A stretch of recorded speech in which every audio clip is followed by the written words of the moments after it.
October 28, araw ng Martes, kami sumaglit dito sa Camp Silva para maligo at of course para makapag-camping na rin kahit isang araw. Ngayon yung iba nagtatanong, ano bang meron dito sa Camp Silva? Of course, maligamgam na tubig kasi hot spring nga ito eh. Ito ang ideal na paliguan lalo na pag ganito magpapasko, medyo malamig ang panahon. So dito maganda kahit gabi pwedeng maligo. Madali lang makapunta rito. 1 hour and 15 minutes lang na drive eh, andito na. Kung magkukommute ka naman, mga 1.5 oras, abot ka na rito. South Luzon Expressway ang daan, pero hindi na kayo dun sa Los Baños dadaan, dito na sa Alaminos, mas mabilis. Ang reference na yan ay kung galing ka ng Metro Manila. Yung babae na nasa likod ko na nagpapakyut, yan, misis ko yan. Same brake band din kasi nila to, nakisabit lang kami. Yan, pauwi na sila.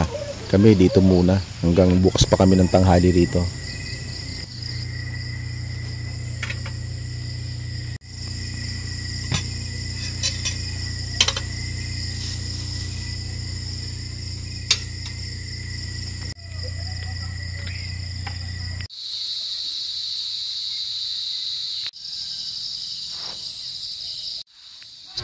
Habang tulog pang mag-ina ko, maglalakad-lakad muna ako.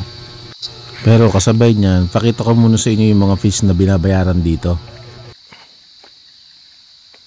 Kumpara sa Los Baños at Calamba, di hamak na mas mura dito. At nature pa ang dating. Ewan ko, hindi ako mahilig sa mga staycation na building lang din ang tinutulugan, mga semento. Kasi sa Maynila, ganun din naman ang tinitirhan natin eh.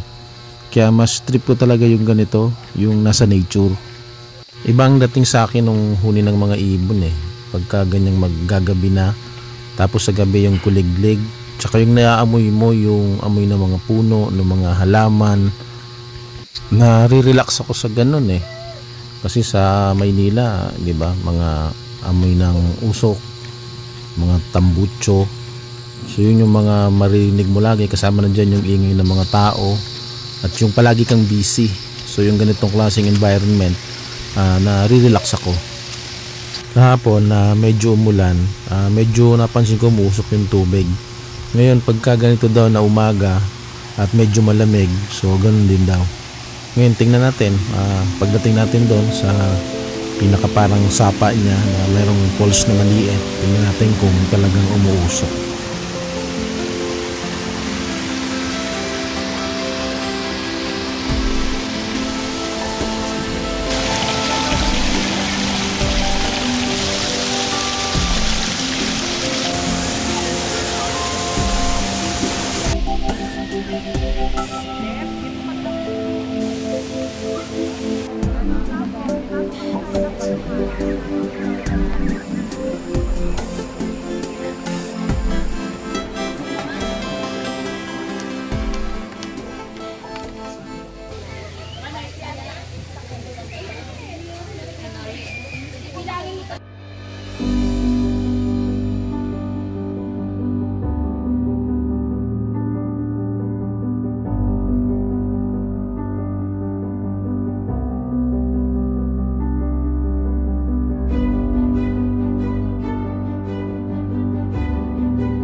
Since so long, all the feels are gone.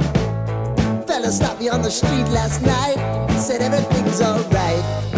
Roller coaster, make it through the day, I'm right. It seems your meal ticket is gone, but life goes on. I could never imagine something better. Yeah, right. Now you're cooking on high heat.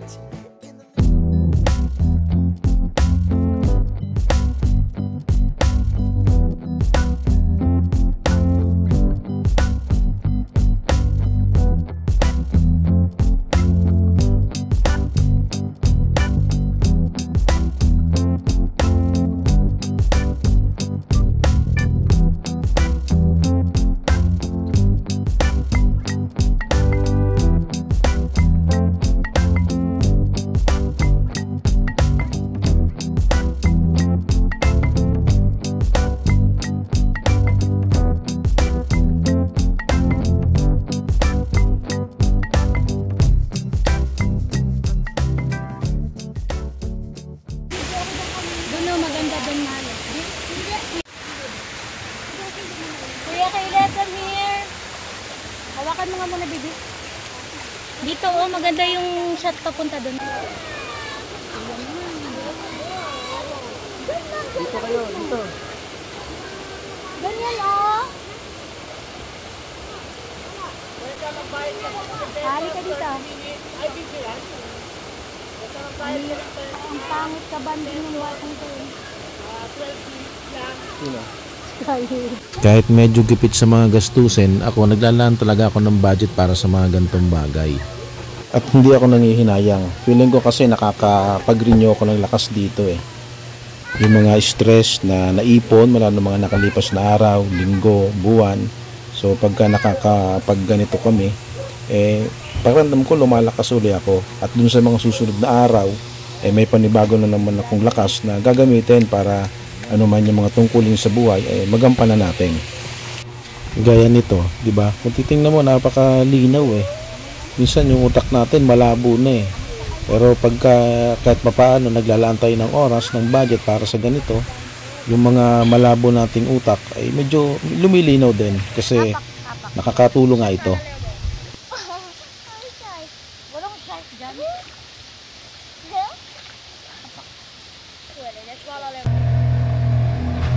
Itong mga oras na to, pauwi na kami. Ito, nakasakay kami sa isang 4x4 na multicab. So, paahon yung daanan. Nung papunta kami dito, palusong naman. Kasi yung camp ay nasa isang valley. Napapaligiran siya ng bundok. At andun yung pinaka hot spring. Yung kotse namin nandun sa taas. Dalawa kasi ang option. Pwede kang maglakad, pwede kang sumakay ng kabayo. Itong sinakyan namin, multicab to. Pagka marami ka lang dala para hindi ka na mahirapan. By the way, 10 to 15 minutes lang naman na lakarin to. Sana nakapag-encourage din ako na subukan yung ganitong bagay. Ang nagastos ko lang naman dito, lahat-lahat. Kasama na yung buong pamilya. Sa tingin ko, nasa 3,000 lang eh. So, di ba, napakabura. Kung dun ka sa mga hotel na staycation, kulang ang 3,000. Kung kasama mo pamilya mo, payat ang 10,000. Ang bayad nga pala dito sa multicab, one way, 200. Pero dahil balikan kami, bali 400. Marami ka na rin may kakarga. Nang hinaya nga ako na hindi ko nadala yung ilang gamit ko eh. Kasya naman pala. So hanggang dito na lang. Bye!